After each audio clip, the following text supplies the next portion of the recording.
गर्भ में पल रहे बच्चे के मामले में बड़ी अपडेट। बच्चे के पेट से 2 भ्रूण निकले। बुल्ढाना जिले में एक गर्भवती महिला के गर्भ में पल रहे बच्चे के मामले में अब एक बड़ा खुलासा सामने आ रहा है। अमरावती के डिविजनल अस्पताल में इस बच्चे की सफल सर्जरी की गई है। खास बात यह है कि इस बच्चे के पेट से 2 भ्रूण निकाले गए। दुनिया में ऐसा पहला मामला बताया जा रहा है जब किसी बच्चे के पेट में 2 भ्रूण हों। अमरावती के 5 डॉक्टरों और 4 नर्सों की टीम ने सफलतापूर्वक बच्चे का ऑपरेशन किया और दोनों भ्रूणों को निकाला। डॉक्टरों ने बताया है कि जिस बच्चे की सर्जरी हुई है उसकी हालत भी ठीक है। जनोपचार न्यूज नेटवर्क से नितेश मानकर की रिपोर्ट। शस्त्रक्रिया होती ती 3 दिवसाचा बेबी आहे आणि त्याच्या बेबीच्या पोटामध्ये ट्विन्स सारखे पण जीव नसणारे अवयव होते, ज्याला हात पाय दोन्ही 2 बाळ होते आणि त्यांना हात पाय होते, डोकं नव्हतं आणि खालचा भाग शरीराचा बनलेला. ती शस्त्रक्रिया इथे सुपर स्पेशालिटी हॉस्पिटलमध्ये करण्यात आली आणि त्याला जवळपास 1 सव्वा तास लागला.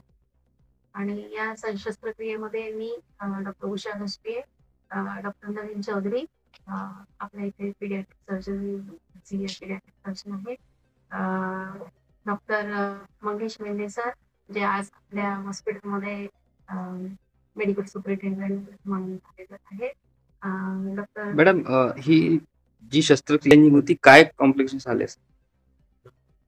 शस्त्रक्रिया चॅलेंजिंग असतेच, कारण की 3 दिवसाच्या बाळामध्ये तुम्ही जर मोठी शस्त्रक्रिया करता, ज्याच्या पोटामध्ये 2 बाळ आहेत आणि ते तुम्हाला काढायचे आहेत, त्याला रक्त सप्लाय पण असतो. तो रक्त सप्लाय नॉर्मल शरीराच्या अवयवाला जोडलेला असतो आणि त्यापासून तुम्हाला ते सेपरेट करावं लागतं. तर शस्त्रक्रिया एक तर छोटं बेबी असल्यामुळे, दुसरं त्याचे शरीरात पूर्ण मोठं बाळ असल्यामुळे आणि मोठी ट्युमर असल्यामुळे ते आपल्याला चॅलेंजिंग असतं. अॅनेस्थेशिया चॅलेंजिंग असतो, बाळाचं ऑपरेशन चैलेंजिंग असतं। बच्चों में कितने टाइप के लगे हैं?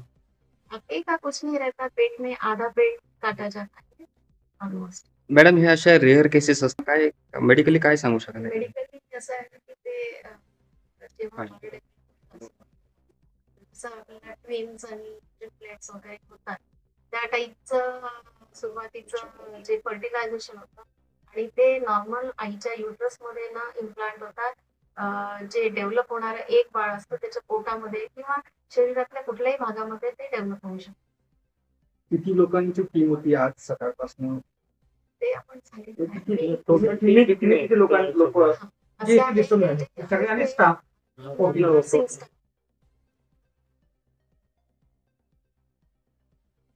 आता बाळाची कंडिशन्स कशी आहेत, काय प्रोसेस आहे?